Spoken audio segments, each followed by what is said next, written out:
akan menjelaskan komunikasi organisasi. Kalau minggu lalu itu komunikasi personal, kalau sekarang itu komunikasi organisasi.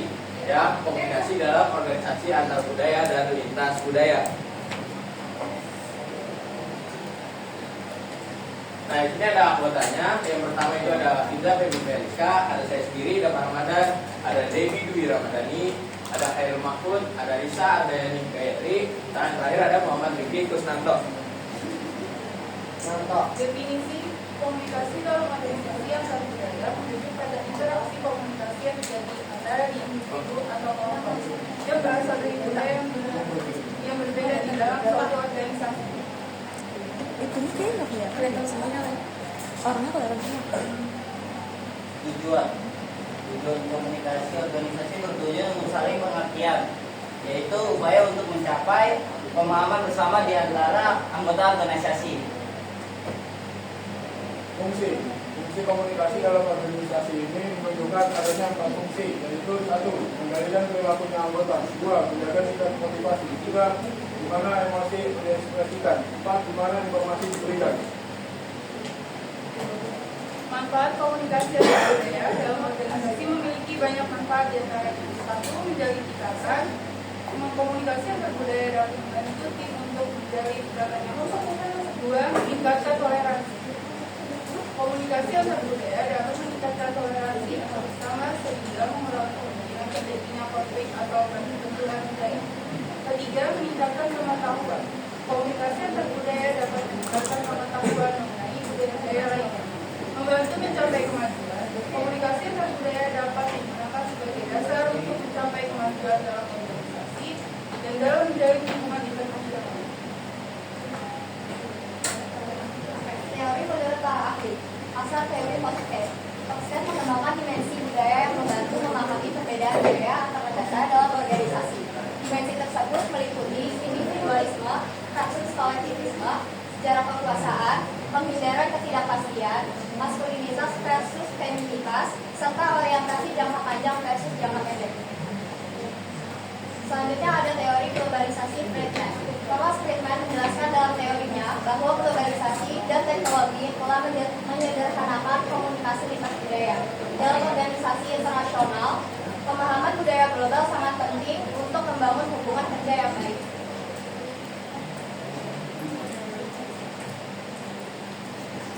Contoh komunikasi organisasi, yang pertama ada pertemuan bisnis antar negara, tujuannya untuk negosiasi kerjasama, pertukaran informasi, dan memperluas jaringan. Yang kedua ada strategi global, tujuannya adalah membakar pasar global, membangun hubungan internasional, memperkuat identitas merek global. Yang ketiga ada kerjasama dengan perwakilan internasional.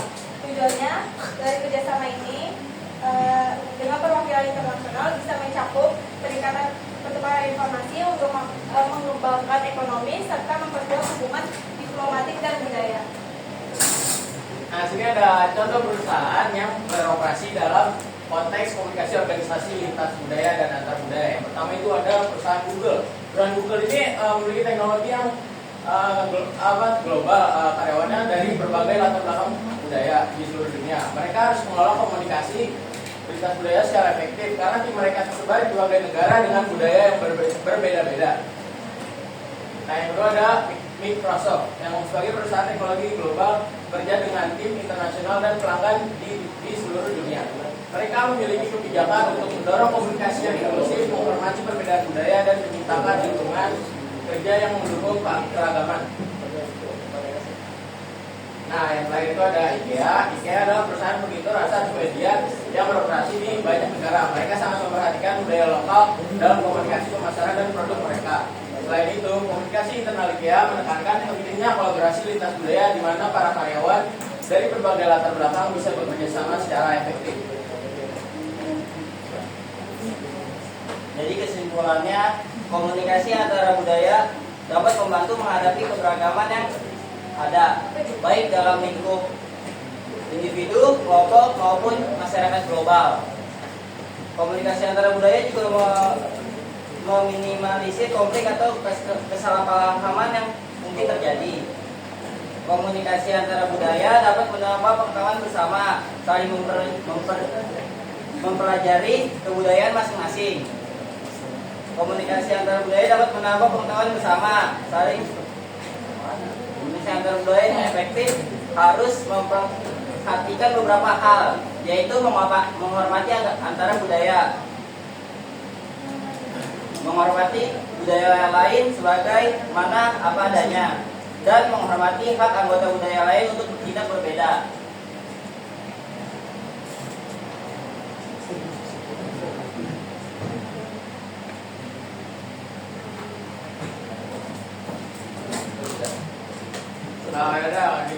Nah, sekian dari kelompok kami. Kalau emang ada yang kurang paham bisa bertanya. Pertanyaannya 9 orang dibagi 3 sesi.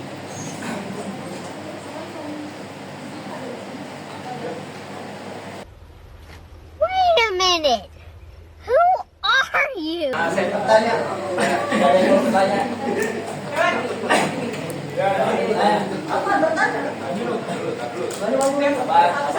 Bertanya. Ada apa Salma?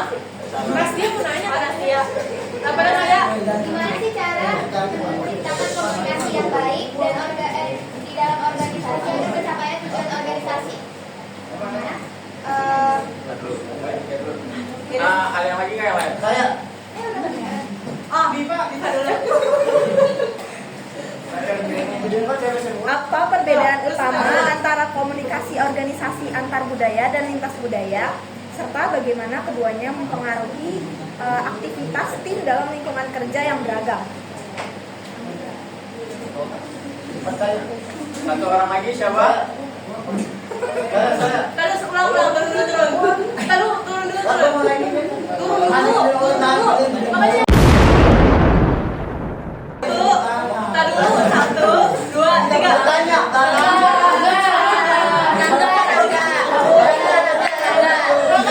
Jangan ngomong bertanya dulu, angkat dulu makanya.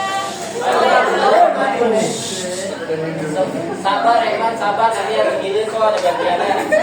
Sabar ya. Tanya nih, apa yang harus kita lakukan agar komunikasi kita berjalan dengan baik bila dilihat dari perspektif komunikasi antar budaya? Apa komunikatif? Apa tadi tadi? Komunikasi antar budaya.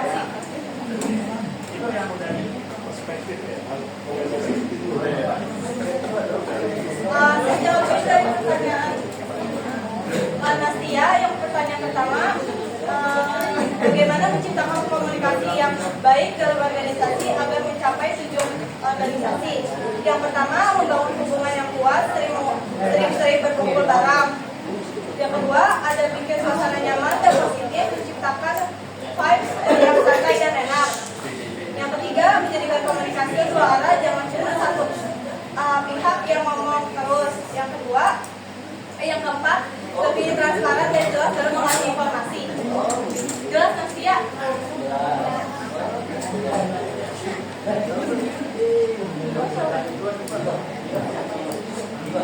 Jadi pertanyaannya saya ulang ya.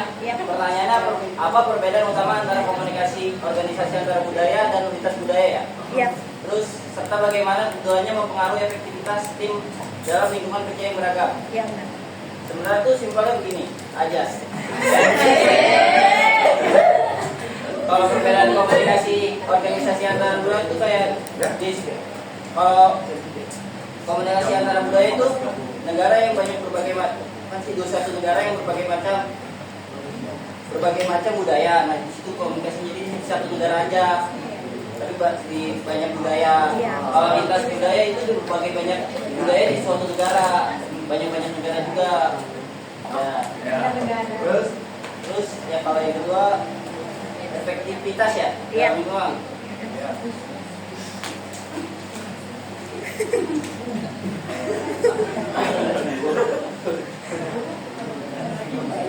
Sabar.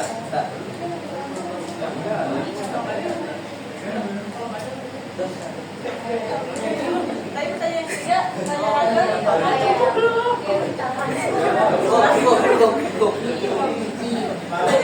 Oke, itu menjawab pertanyaan Rangga. Tadi nanya apa yang kita lakukan agar komunikasi kita bisa berjalan dengan baik bila dilihat dari perspektif komunikasi antar budaya ya. Oke, untuk memastikan komunikasi berjalan dengan baik dalam aspek antar budaya, penting untuk memahami perbedaan nilai,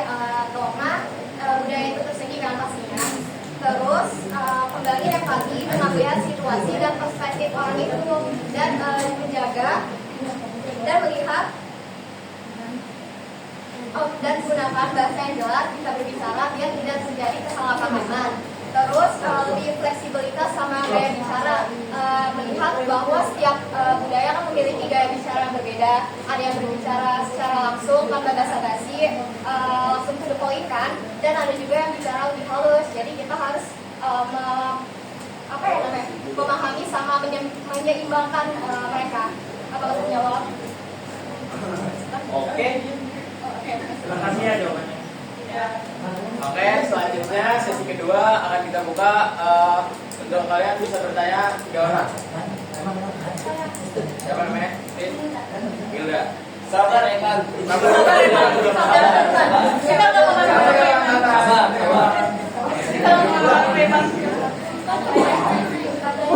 Komunikasi dalam anggota organisasi dapat mengembangkan kinerja anggota organisasi.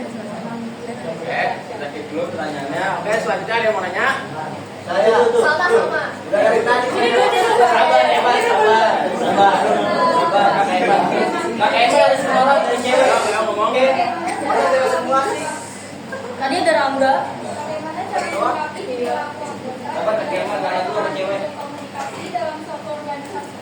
Oke, satu orang lagi. Sama ya tadi ya? Ini aja ini ya. Siapa? Ini nih yang ini. Iya. Sabar kan, masih ada ya. Oke, Apa strategi efektif untuk memperbaiki komunikasi antara anggota yang aktif dan pasif?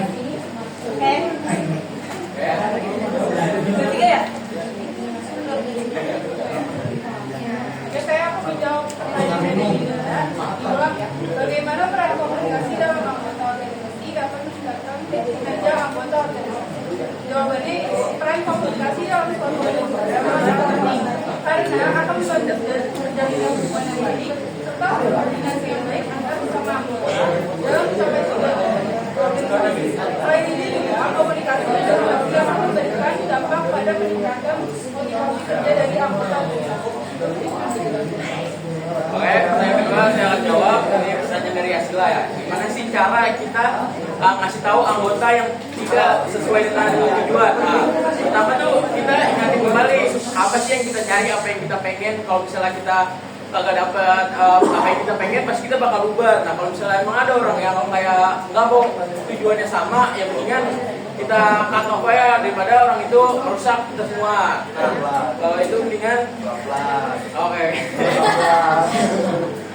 Nah, terus kalau misalnya emang kita orangnya kasihanan ya, kita ya udahlah kita ingatin kembali tujuan kita bersama untuk mencapai bisnis kita yang supaya sukses gitu. Nah, terus gimana setiap tindakan individu itu berkontribusi pada pencapaian kita semua masing-masing. Soalnya kita ini kalau misalnya buat organisasi komunikasi bisnis itu kita harus satu tujuan. Kalau misalnya kita beda-beda tujuan, gimana kita mau mencapai tujuan yang kita pengenin? Nah, cukup kan? Oke, selanjutnya pertanyaan yang tadi yang ketiga itu dari Naya ya. Apa sih strategi efektif untuk memperbaiki komunikasi antara anggota yang aktif dan pasif? Yang pertama itu kita ciptain lingkungannya dulu. Kalau lingkungan kita udah terbuka, kita udah saling paham antara masing-masing anggota organisasi kita bisa ke aspek-aspek selanjutnya yang kayak akui sama hargai apa yang dia kontribusi. Jangan kita kayak ngejelekin lah. Sekecil apapun kontribusi yang dia lakuin, kita harus hargain, kita harus akuin biar dia biar tidak menjadi anggota yang pasif, biar semuanya sama-sama aktif buat bisnis kita ini gitu. Cukup?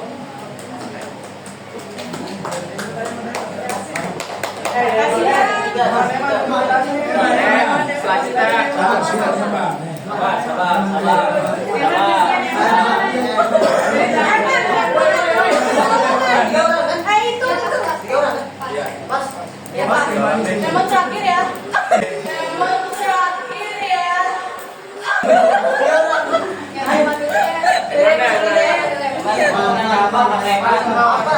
Apa yang membedakan teori Hofstede dan Thomas Friedman yang dekat dengan kehidupan kita? Apa yang membedakan? Apa yang membedakan? Apa yang membedakan? Apa yang membedakan? Apa yang membedakan teori Teori apa?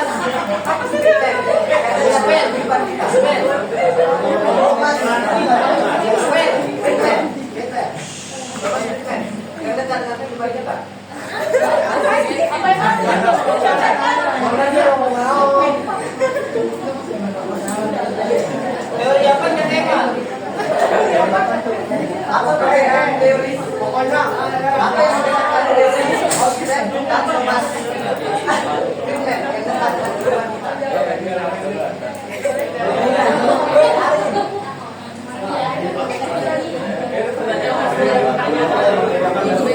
Ayo pertanyaan kedua siapa? Apa pertanyaannya? Faktor apa saja yang perlu dipertimbangkan? Faktor apa saja yang perlu dipertimbangkan dalam meraih budaya? Oke, terakhir Lebika, apa lu? Apa saja hambatan umum yang sering terjadi dalam komunikasi antar budaya? Hambatannya ya? Hambatan umum aja lah, nggak usah secara spesifik.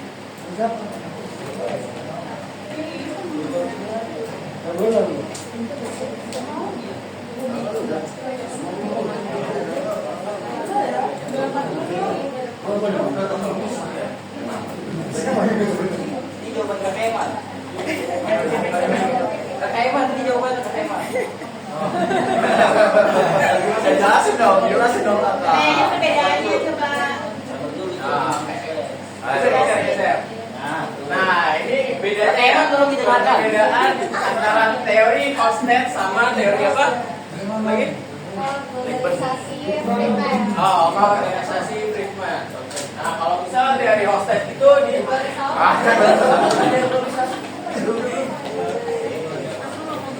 Nah, kalau teori Hofstede itu dia ngembangin dimensi budayanya untuk membantu memahami perbedaan budaya. Nah, sedangkan teori globalisasi Friedman itu menjelaskan bahwa teknologi dan globalisasi telah menyederhanakan komunikasi lintas budaya. Jadi perbedaannya di situ. Yang dekat dengan kehidupan kita ya. Sekali doang pertanyaannya. Ya perbedaannya kan? Ya kalau Bukan, itu bukan soal Perbedaannya. yang dekat dengan kehidupan kita sehari-hari. ya yang ini teori global Friedman karena sekarang itu udah masanya teknologi. Jadi apa-apa kita harus butuh teknologi untuk bisa mengakses. Kalau misalnya kita Instagram kan bukan cuma orang Indonesia doang yang bisa. Jadi semuanya semua kaum, semua wilayah bisa.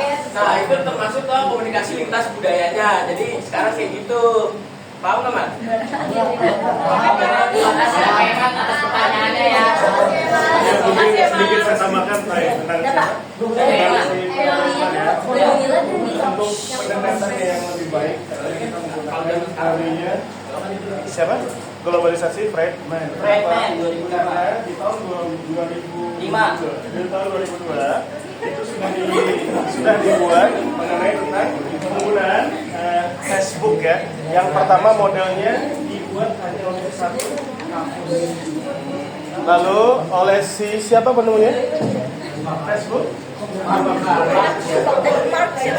Mark Zuckerberg ya, menjadikan dengan teman-temannya kurang lebih ada 10 orang CEO yang mengembangkan Facebook tersebut untuk dijadikan secara universal.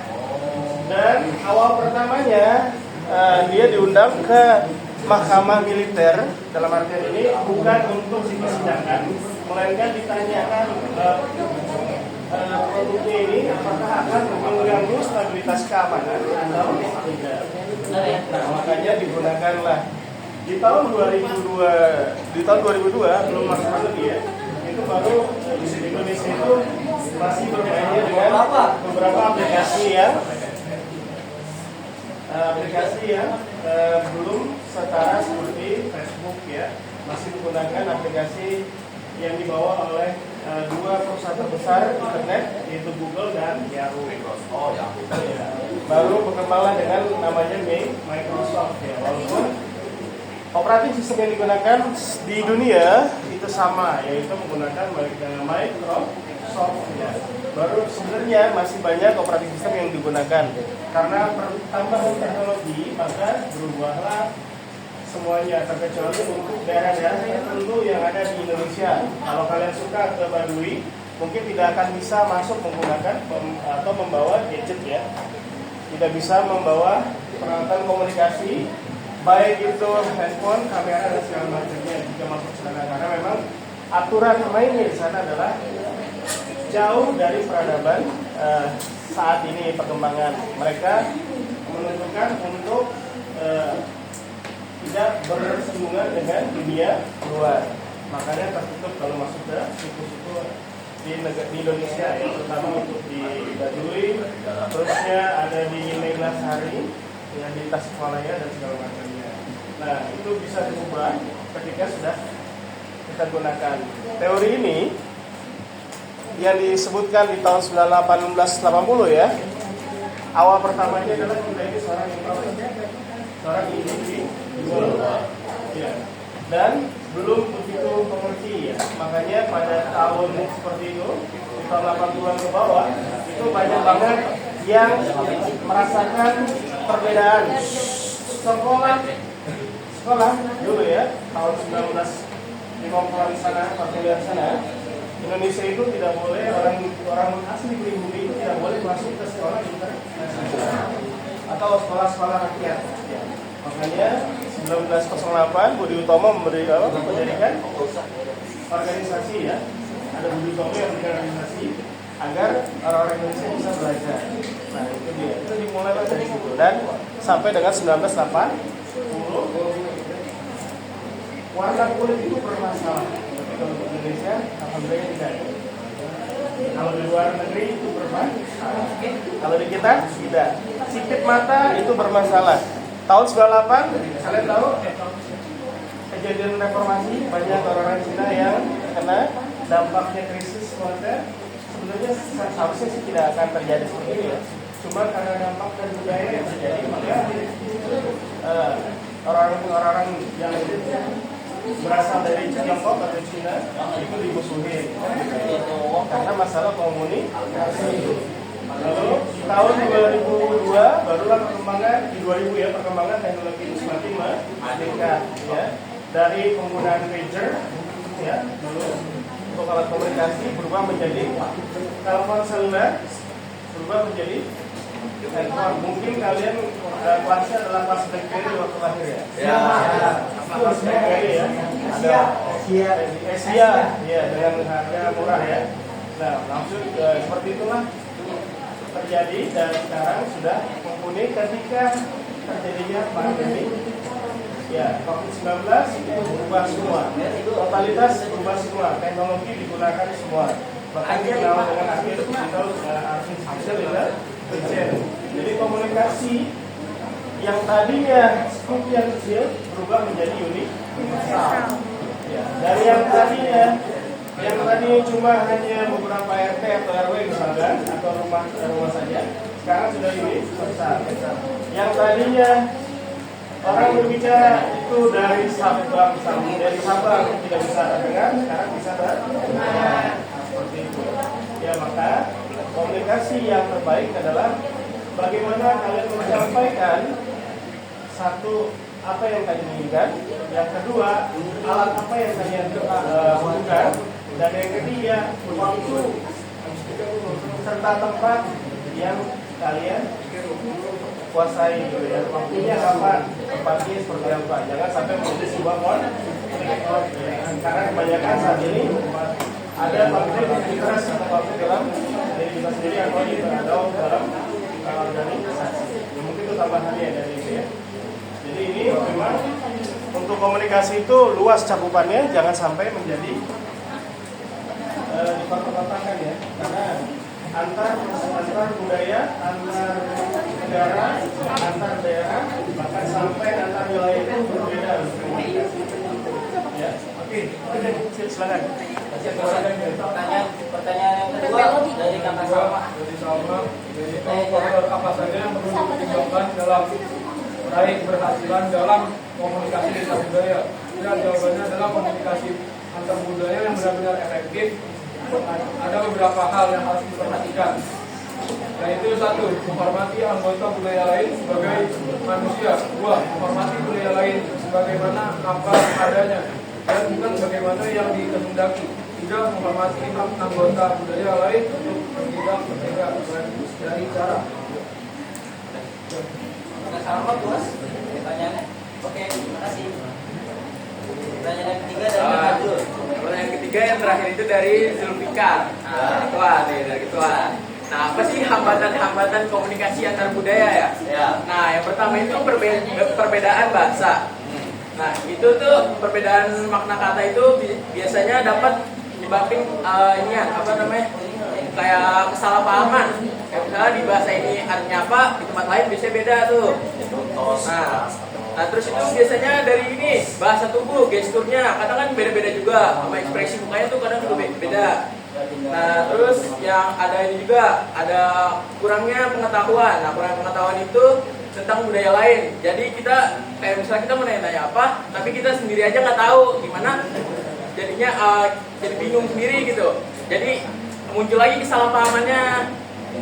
Nah, jadi gitu. Terus sama kita itu kurang minat buat belajar budaya lain. Jadi kalau misalnya kita kurang minat budaya lain itu gimana cara kita jadi kayak males lah nanya-nanya, kayak komunikasi gitu ke budaya lain. Jadi kita kayak ya udahlah males gitu. Kayak gitu. Nah, ya. Bisa.